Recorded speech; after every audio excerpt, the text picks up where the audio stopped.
मैं आपको दो बातें कहना चाहता हूं कि कभी भी कोई डॉक्टर आपको कहता है कि हार्ट की आर्टरीज में, वेन्स में ब्लॉकेज है, 70% तक है, तब तो आप बिल्कुल हंसी खुशी रहिए, कोई चिंता की बात नहीं। 75 है, 80 है, 85 है, तो आप चिंता करिए और इस ब्लॉकेज को निकालने के लिए कुछ काम शुरू करिए। आप बोलेंगे ऑपरेशन है, ऑपरेशन उसका इलाज नहीं है। क्यों इलाज नहीं है, मैं बताता हूं आपको। ऑपरेशन होता क्या है? एक ऑपरेशन है जिसमें आपको एंजियोप्लास्टी किया जाता है। एंजियोप्लास्टी में क्या होता है कि मैंने बताया, ये जो एक तरह की आर्टरी है, मान लीजिए इसमें से ब्लड जाना है और ये रुक गई है, तो डॉक्टर एक छोटी सी स्प्रिंग है वो आपके आर्टरी में डालेगा, कट करेगा, यहां से आर्टरी को उठाएगा और स्प्रिंग उसमें इंसर्ट कर देगा।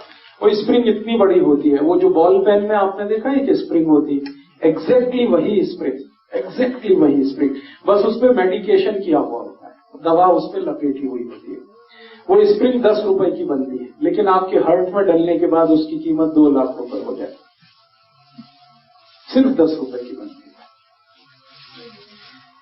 आपको हैरानी होगी ये जानकर कि इतनी लूट मची है। हाँ, इतनी ही लूट मची है इस देश में।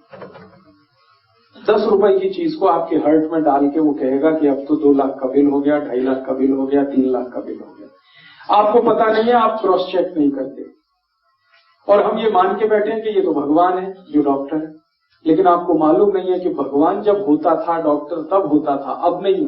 अब तो वो शैतान से भी ज्यादा खतरनाक है। भगवान फिर भी आपकी जान ही लेगा, ये तो इतना शैतान है कि जान भी लेगा, पैसे भी निकाल लेगा आपके घर से।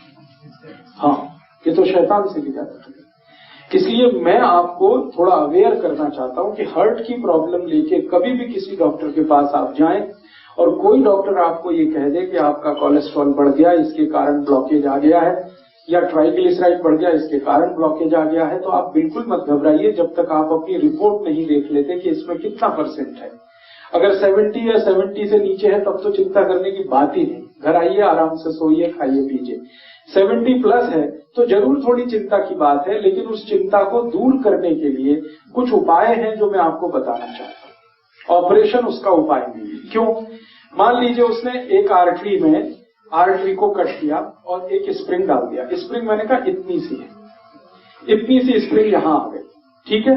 अब ये स्प्रिंग डाल दी तो इसमें होगा क्या कि आर्टरी का थोड़ा एक्सपेंशन हो गया, तो खून ज्यादा जाने लगेगा। 1-2 दिन आपको बहुत रिलीफ लगेगा, लेकिन आगे और पीछे जहां स्प्रिंग है ना, उसके आगे और उसके पीछे वहां फिर जमा हो जाएगा क्या? कचरा, कीचड़, कोलेस्ट्रॉल फिर जमा हो गया, तो फिर तकलीफ आएगी आपको। फिर दोबारा आप डॉक्टर के पास जाएंगे, फिर कहेगा आपको एक और एंजियोप्लास्टी कराना पड़ेगा। तो जहां पे उसने स्प्रिंग डाला था उसके आगे पीछे और एक डाल देगा, फिर आपका 2-2.5 लाख का खर्चा। फिर उसमें क्या होगा, जहां स्प्रिंग पड़ गई वहां से तो ब्लड निकल गया, फिर उसके आगे और पीछे फिर वही समस्या। मतलब सीधा सा ये है कि ब्लॉकेज होने की टेंडेंसी जब तक आपके ब्लड में रहेगी तब तक ये होता ही रहेगा, आप चाहे कितनी एंजियोप्लास्टी करा दीजिए। और एक आर्टरी में 2 या 3 से ज्यादा एंजियोप्लास्टी हो नहीं पाती क्योंकि वो बहुत वीक हो जाती है। तब डॉक्टर आखिर में कहता आप बाईपास सर्जरी करा लो। बाईपास सर्जरी में क्या होगा, जो आर्टरी है उसके पैरेलल एक दूसरी आर्टरी लगाएगा और इसको बंद कर देगा। लेकिन अगर ब्लॉकेज की टेंडेंसी उसमें भी बनी हुई है तो थोड़े दिन में उसमें भी ब्लॉकेज आ जाएगा। कीचड़ भरने की अगर नाली में टेंडेंसी है तो नाली कितनी भी नहीं बनाते रहो, कीचड़ भरने ही वाला है। आप कुछ ऐसी व्यवस्था करो कि पानी के साथ नाली में कीचड़ ही ना जाए, ब्लड में कोलेस्ट्रॉल बढ़े ही नहीं, ट्राइग्लिसराइड बढ़े ही नहीं। और कोलेस्ट्रॉल बढ़े तो वो बढ़े जो अच्छा वाला है, जिसको हम HDL कहते हैं। खराब वाला क्यों बढ़े, LDL और VLDL। तो मूल बात जो हमें समझने की है वो ये कि हार्ट की प्रॉब्लम में कभी भी आपको डायग्नोसिस कर दिया किसी डॉक्टर ने कि आपको हार्ट अटैक आने वाला है, हार्ट फेल होने वाला है, कार्डियक अरेस्ट होने वाला है क्योंकि आपकी आर्टरीज में यहां ब्लॉकेज है, यहां ब्लॉकेज है, तो इसमें चिंता नहीं करना है, चिंतन करना है। चिंता करेंगे आप, घबराएंगे, घबराहट में वो सारे पैसे आपके निकाल लेगा, क्योंकि यही आपका वीक पॉइंट है। आप चिंतन ये करिए कि मेरे ब्लड में जो खराब कोलेस्ट्रॉल है वो बढ़ क्यों रहा है, ये कम हो जाना चाहिए। अब ब्लड में खराब कोलेस्ट्रॉल बढ़ने से ही ब्लॉकेज है, तो खराब कोलेस्ट्रॉल बढ़ने के कारण जान लीजिए। किन कारणों से खराब कोलेस्ट्रॉल बढ़ता है और किन कारणों से अच्छा कोलेस्ट्रॉल बढ़ता है। जिंदगी में जितने भी लोग डालडा खाते हैं, डालडा आप समझते हैं, वेजिटेबल ऑयल, ये डालडा सबसे खराब वस्तु है जो खराब कोलेस्ट्रॉल को बढ़ाती है। खराब कोलेस्ट्रॉल मैंने फिर बोला एलडीएल और वीएलडीएल। एलडीएल और वीएलडीएल आपके खून में सबसे ज्यादा तब बढ़ता है जब आप डालडा खाते हैं और रिफाइंड ऑयल खाते हैं और डबल रिफाइंड ऑयल खाते हैं, ट्रिपल रिफाइंड ऑयल खाते हैं। तो refined oil, double refined oil, triple refined oil, Dalda, ये 4 नाम हमेशा याद रखिए जो सबसे खतरनाक है आपकी जिंदगी के लिए। इनसे जुड़े हुए अगर प्रोडक्ट आपके घर में है, डालडा या डालडा का कोई भी प्रोडक्ट, XYZ ब्रांड नेम से आ सकता है। रिफाइंड ऑयल का कोई भी प्रोडक्ट XYZ नेम से आ सकता है। वो रुचि हो सकता है, वो सोया हो सकता है, वो गगन हो सकता है, वो पता नहीं क्या क्या नाम से हो सकता है। ये सब वो प्रोडक्ट हैं जो आपके शरीर में खराब कोलेस्ट्रॉल का निर्माण करते हैं। खराब माने एलडीएल और वीएलडीएल, उसके कारण आपको ब्लॉकेज। तो क्या करना चाहिए?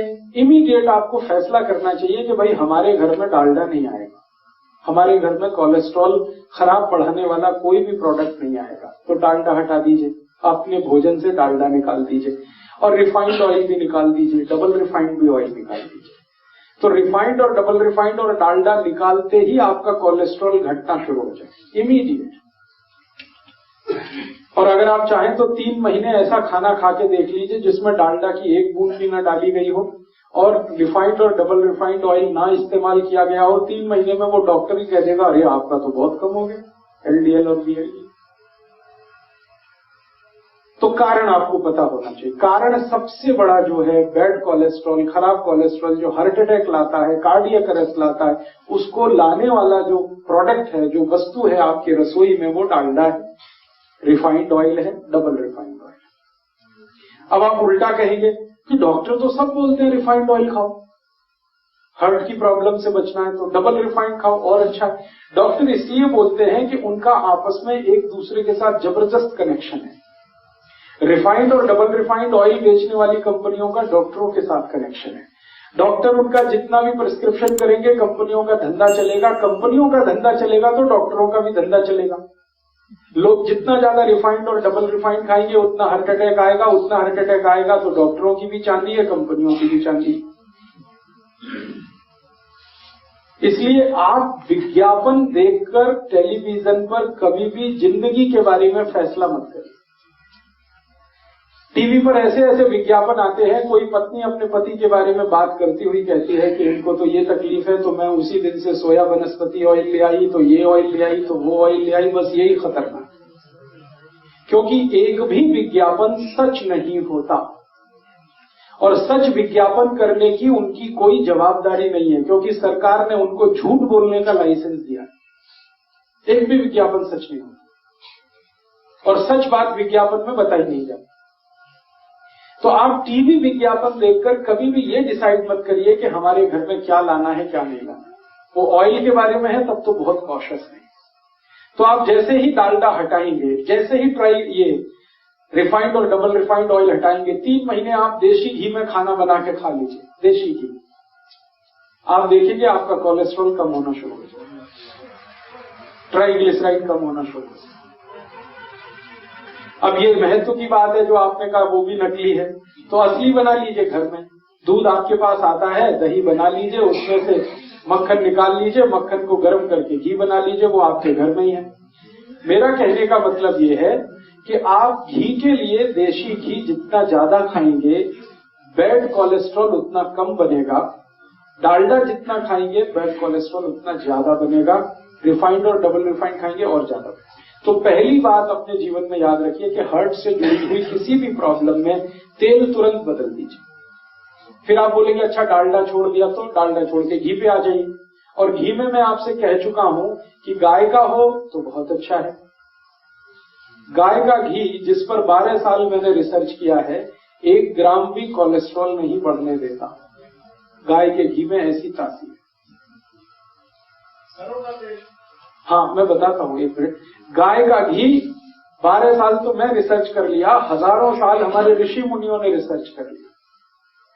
गाय का घी 1 ग्राम भी कोलेस्ट्रॉल किसी का बढ़ने नहीं देता, कितना भी खा ले आप, 1 ग्राम भी नहीं बढ़ने देता। बढ़ने देता है जो घी वो भैंस का है। तो जिनको हार्ट की प्रॉब्लम है उनको भैंस का घी तो छोड़ ही देना अच्छा है, गाय का घी कहीं से अरेंज करना।